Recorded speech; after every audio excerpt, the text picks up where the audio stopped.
पाप मोचनी एकादशी कोई छोटी मोटी एकादशी नहीं है, ये साल में एक बार आती है। ये जो पूरे साल आप पाप करते रहते हैं ना, ये पाप वो गलती, किसी का दिल दुखाना, सड़क पर चलते हुए कीड़ा चींटी मर जाना, घर से झाड़ू से छिपकली को बाहर फेंक देना, अचानक से गाड़ी के आगे कोई कुत्ता आ जाना, कुछ पाप हम जानकर करते हैं, किसी का दिल दुखाने का, कंपटीशन करने का, और कुछ हमसे हो जाते हैं। चलिए जो भी है, हमने जान के किया अनजाने में किया, बट पाप हमसे हो गए हैं। आइए मिलकर इस एकादशी पर, यानी कि पाप मोचन एकादशी पर अपने कुछ पापों को कम करते हैं। अगर आप एकादशी पे व्रत रखते हैं तो दी बेस्ट है, और अगर आप व्रत नहीं रखते तो कुछ उपाय तो आप भी कर सकते हैं। नमस्कार, स्वागत है आपका। मैं हूं आपकी अपनी होस्ट एंड दोस्त डॉक्टर वाई राखी। स्वागत करती हूं आपका, अभिनंदन करती हूं आपका, सलाम करती हूं मैं आपको, सत श्री अकाल करती हूं आपको, वाहेगुरु की जय करती हूं मैं आपके साथ। एकादशी महीने में 2 बार आती है। एकादशी का व्रत व्रतों में सबसे उत्तम है। ना ये हमारी गीता में तो लिखा है, व्रतों में सबसे उत्तम व्रत एकादशी का व्रत, ये कृष्ण ने कहा है। नदियों में सबसे उत्तम नदी गंगा नदी, ये कृष्ण जी ने कहा है।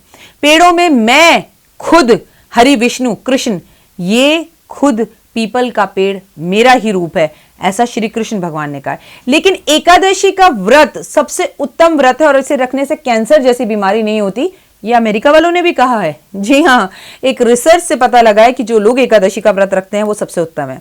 आज मैं आपको एकादशी के व्रत के बारे में बताऊं, लेकिन सबसे पहले मैं आपको बताऊंगी कि एकादशी के व्रत में गलतियां क्या करते हैं हम। जैसे हमारे दादा परदादा एकादशी का व्रत रखते थे, तो मैं आपको बताऊं वो व्रत रखने का सही तरीका था। आइए नजर मारते हैं। एकादशी के व्रत में खाना नहीं खाते। मैं आपसे कह रही हूं, खाना नहीं खाने के साथ साथ इसमें आलू भी नहीं खाते, इसमें नमक भी नहीं खाते, इसमें साबूदाना भी नहीं खाते, इसमें सिंघाड़े कुट्टू का आटा भी नहीं खाते। भाई देखिए, जो संस्कार कहते हैं, जो नियम कहते हैं, जो शास्त्र कहते हैं, वो ये है। लेकिन अब मैं आपको क्यों, दूसरों को क्यों बोलूं, मैं खुद ही जो है वो खाती हूँ साबूदाना, मैं नमक खाती हूँ, एक बार खाती हूँ, लेकिन ये गलत है। सही मानों में एकादशी का व्रत है कि आप उठो, दूध लो, दही लो, फल लो, जूस लो, आप कम खाओ, मुंह झूठा कम करो। जितनी बार हो सके आपके मुंह से श्री हरि श्री हरि श्री हरि श्री हरि श्री हरि हरि विष्णु गोविंदा गोविंदा गोविंदा गोपाला, ये निकलना चाहिए। आपके पेट में अन्न नहीं जाना चाहिए, आपको भूखे रहना चाहिए। सही मानों में एकादशी का व्रत ही है। लेकिन आज का लिविंग लाइफ ऑफ स्टैंडर्ड, इतना हैवी वर्क करना पड़ता है। हम महिलाएं घर का भी काम कर रही हैं, बाहर का भी काम कर रही हैं, उसके बाद कहीं ना कभी बीपी की दवाई चल रही है, कभी शुगर की, कभी थायराइड की, तमाम तरह की दवाइयाँ, सर्वाइकल की दवाइयाँ चल रही हैं। तो फिर भैया भूखा नहीं रहा जा सकता। तो मैं एस्ट्रोलॉजर, जरा दूसरे तरह की एस्ट्रोलॉजर हूँ। मेरा मानना यह है, कुछ ना करने से कुछ करना अच्छा। एक बच्चा जो सड़क पर बैठा है, अनाथ है, उसके माँ बाप नहीं है, उसे कोई गोद ले ले, वो अच्छा है कि वो जिंदगी भर सड़क पर बैठकर भीख मांगे, वो अच्छा है?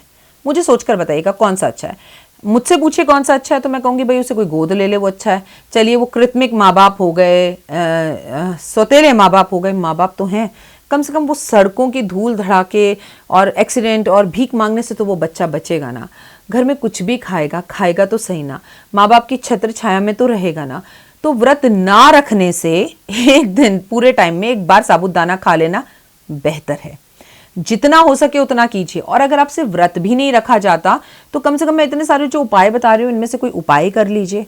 एकादशी के व्रत में दोपहर के समय पर नहीं सोते। वैसे तो आपको सुनकर हैरानगी होगी, आप कहेंगी राखी जी आप भी ना पुराने एस्ट्रोलॉजर्स की तरह होती जा रही हैं, आप जैसे जनरल बातें करती हैं ना वैसे कीजिए। आपको पता है, शास्त्र ये कहते हैं कि एकादशी के व्रत में रात्रि जागरण करते हैं, रात में भी सोते नहीं हैं। और जो व्यक्ति जीवन में एक बार, साल में एक एकादशी में भी, चाहे वो देव उठावन एकादशी हो और चाहे निर्जला एकादशी हो, चाहे पाप मोचन एकादशी हो, अगर आप पूरे साल में एक बार भी एक एकादशी पे जाग गए ना, बल्ले बल्ले हो जाती है आपकी। और पता है, इतना मुश्किल भी नहीं है। मैं बहुत सारी एकादशियों में जागी हूँ। अपनी एक सहेली को बुला लो, 10 तो ऐसे बच जाते हैं घर का काम करते करते। फिर ढोल ले लो, एक बार गीता पढ़ लो, एक बार विष्णु सहस्त्रनाम पढ़ लो, थोड़े भजन वो गा ले, और जब नींद आने लगे तो फिल्मी भजन गा लो। फिल्मी भजन से मेरा मतलब फिल्मी गाने गा लो, हम मिले तुम मिले एक दूजे के लिए। भाई जागने से मतलब है। और उन गानों में भी तो संगीत है, उन गानों में भी तो मस्ती है, उन गानों में भी तो प्यार है कि आप और मैं संसारिक जीवन छोड़ कर हैं।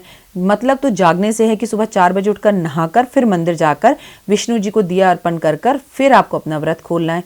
सही मानों में तरीका ऐसा, मैंने बहुत बार किया है ऐसा, लेकिन अब नहीं करती हूँ। अब जब भी मौका मिलता है साल में एक आध बार मैं कर लेती हूँ, but it is not that tough अगर आप करना चाहो। बहुत सारे ऐसे लोगों को जानती हूँ जो हर महीने ये करते हैं। एकादशी का ये व्रत, रात्रि जागरण आपको जो फल देता है, दिन में नहीं सोना, रात में नहीं सोना, ओए होए होए, सोने के लिए 365 दिन बाकी हैं ना, सो लेंगे। महीने में अगर एक दिन भी ऐसा कर लें तो क्या बुराई है।